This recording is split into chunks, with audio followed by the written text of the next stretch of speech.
Selamat pagi Ibu Bapak yang Kristus kasihi. Jumpa lagi dengan saya Pendeta Amperiana Nguru dalam Mari Bersaat Teduh pada Senin 14 Desember 2020. Dan sebelum kita membaca firman Tuhan, mari kita berdoa mohon bimbingan Roh Kudus. Kita berdoa. Allah Bapa dalam kerajaan sorga, terangilah hati dan pikiran kami pagi hari ini ketika kami hendak membaca dan merenungkan kebenaran firman-Mu, sehingga kami boleh mengerti akan kehendak Tuhan, dan hari ini kami benar-benar tertuntun dalam kebenaran firman-Mu. Berbicaralah kepada kami siap disapa oleh firman-Mu. Amin. Ibu bapak saudaraku, pembacaan kita pada saat ini terambil dari Filemon 1 ayat 4-7 yang memberitakan, Aku mengucap syukur kepada Allahku setiap kali aku mengingat engkau dalam doaku. Karena aku mendengar tentang kasih-Mu kepada semua orang kudus dan tentang iman-Mu kepada Tuhan Yesus. Dan aku berdoa agar persekutuan-Mu di dalam iman turut mengerjakan pengetahuan akan yang baik di antara kita untuk Kristus. Dan kasih-Mu sudah kuperoleh kegembiraan besar dan kekuatan. Sebab hati orang-orang kudus telah Kau hiburkan, saudaraku. Ibu bapak yang Tuhan Yesus kasihi, kita secara khusus akan memperhatikan ayat yang ke-7. Dari kasih-Mu sudah kuperoleh kegembiraan besar dan kekuatan. Bapak Ibu, bersukacita dapat kita lakukan di saat hidup kita itu bahagia. Tidak ada masalah, tidak ada pergumulan. Tetapi bagaimana kalau yang terjadi adalah sebaliknya? Apakah ibu bapak, saudara dan saya akan bersukacita? Apakah kita masih bisa melaluinya dengan iman yang teguh?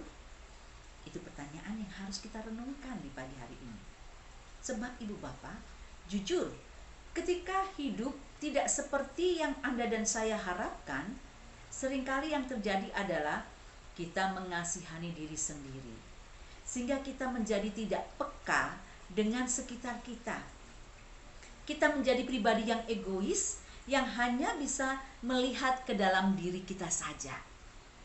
Tetapi hal ini berbeda dengan Paulus yang menjadi tokoh kita pada pagi hari ini. Sekalipun dia di penjara, namun Paulus tetap berusaha untuk tetap memiliki hubungan yang baik dengan sesamanya. Walaupun dia ada di dalam penjara, tetapi Paulus tetap berusaha untuk tetap memiliki hidupnya yang berarti bagi orang lain. Dia tetap berusaha memiliki relasi yang baik dengan orang lain, sehingga walau tubuhnya ada dalam penjara, tapi batin Paulus tetap bersukacita, tetap mengalami kemerdekaan di dalam Tuhan. Apalagi dia tahu bahwa dia di penjara karena Kristus. Nah, sikap baik apa yang dimiliki oleh Paulus dalam perikop kita pada saat ini? Mari kita lihat. Yang pertama, ketika kita membaca perikop ini, kita melihat, kalau kita membaca mulai dari ayat 1, bahwa Paulus itu selalu mengingat orang lain. Ada banyak nama yang Paulus daftarkan dalam pembukaan surat ini. Di awal suratnya Paulus menyebut nama Timotius, Filemon, Apfia, Archippus. Mereka ini adalah teman-teman sekerja Paulus di dalam pemberitaan Injil. Artinya, Paulus tidak pernah melupakan teman-teman sekerjanya, walaupun dia ada di dalam jeruji penjara. Paulus tidak membiarkan penjara itu memutuskan hubungannya dengan orang lain, karena hanya lewat itu hidupnya tetap menjadi berarti. Nah, ibu bapak, kita juga harus meneladani Paulus. Jangan biarkan masalah memutuskan hubungan Anda dan saya dengan orang lain, khususnya orang-orang terdekat kita. Karena justru lewat orang-orang itulah hidup ibu bapak, saudara dan saya akan tetap berarti. Kalau punya masalah, jangan fokus memikirkan diri sendiri dan persoalan kita. Tapi mari kita belajar untuk boleh memberikan perhatian kepada orang lain, sebab justru berbuat demikian beban Anda akan semakin ringan.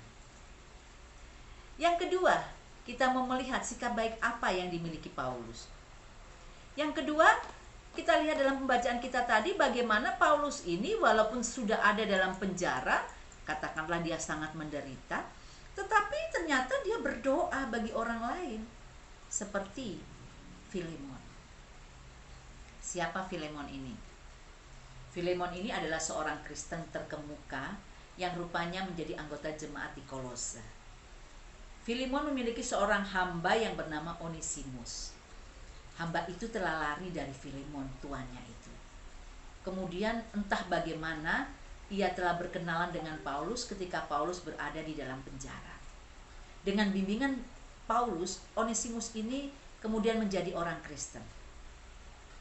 Nah, di dalam penjara, Paulus mendoakan Filemon, yang menurut Paulus adalah orang penuh kasih kepada semua orang kudus dan juga seorang yang beriman dengan teguh kepada Kristus. Paulus berdoa supaya Filemon tetap menjadi pribadi yang penuh berkat di dalam kehidupannya sehari-hari. Sehingga sebagai pelayan, Paulus bangga akan iman dan kasih yang dimiliki seorang Filemon. Bu Bapak Saudaraku yang Tuhan Yesus kasihi, kita pun harusnya seperti itu. Walaupun ada dalam pergumulan, kesusahan, penderitaan, tapi itu bukan alasan untuk kita tidak mendoakan orang lain atau berhenti berdoa bagi orang lain. Anda dan saya bisa seperti Paulus, tetap menjadi berkat bagi orang lain walaupun sedang ada dalam pergumulan dan penderitaan yang berat sekalipun. Kuncinya hanya satu. Percaya teguh kepada Kristus, bahwa penderitaan tidak membuat kita kehilangan pengharapan di dalam iman percaya kepada Kristus. Sebab penderitaan itu kita lalui tidak sendiri, tetapi bersama-sama dengan Kristus. Yang ketiga, hal yang baik dari Paulus adalah Paulus ini selalu mengingat panggilannya Ibu Bapak dimanapun dia berada. Apakah di luar penjara atau di dalam penjara, dia tidak pernah lupa akan panggilannya.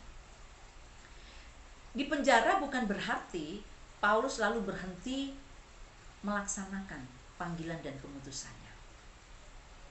Di penjara justru ia menuliskan surat untuk jemaat-jemaat dengan menguatkan mereka yang seperjuangan dengan dia agar tetap memenuhi panggilan Kristus itu. Dan kalau kita melihat ayat-ayat selanjutnya, maka Bapak Ibu akan menemukan tujuan dari penulisan ini, yaitu agar ada penyelesaian masalah di antara Filemon dan Onesimus. Artinya, Paulus tetap peduli akan pelayanan kepada orang lain sekalipun dia ada dalam penjara. Tidak ada waktu bagi Paulus untuk fokus kepada diri dan penderitaannya atau mengasihani diri sendiri. Tidak ada. Lalu melupakan pelayanannya. Tidak ada seperti itu. Hal ini terjadi karena Paulus ingin supaya hidupnya tetap berarti bagi orang lain, tidak peduli apapun yang terjadi. Merenungkan firman Tuhan hari ini. Ayo Ibu Bapak, jangan pernah berhenti melayani Tuhan dalam kondisi apapun yang sedang Bapak Ibu, Saudara dan saya alami saat ini. Mungkin kondisi Bapak Ibu dan saya sedang susah karena pandemi COVID-19 ini. Mungkin kita sedang berduka karena kehilangan pekerjaan, orang-orang yang kita cintai karena COVID-19. Tetapi itu tidak menjadi alasan bagi Bapak Ibu dan saya untuk berhenti melayani. Justru sebaliknya, semua itu merupakan kesempatan untuk kita melayani Tuhan dengan lebih heran lagi di dalam skala bidang.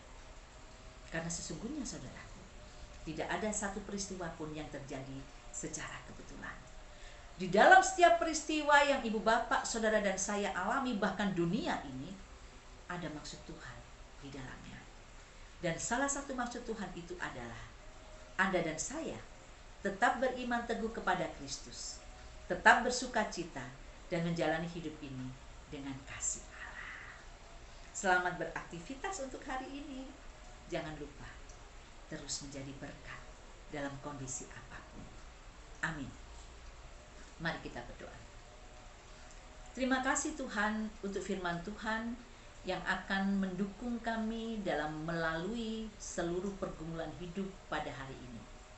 Kami akan beraktivitas.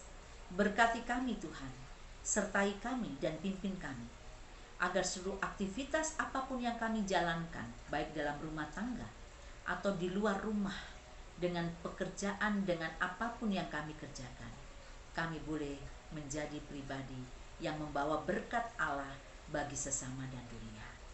Di dalam nama Yesus kami berdoa. Amin. Demikianlah saat teduh pagi kita. Selamat beraktivitas Ibu Bapak. Tuhan Yesus memberkati. Shalom.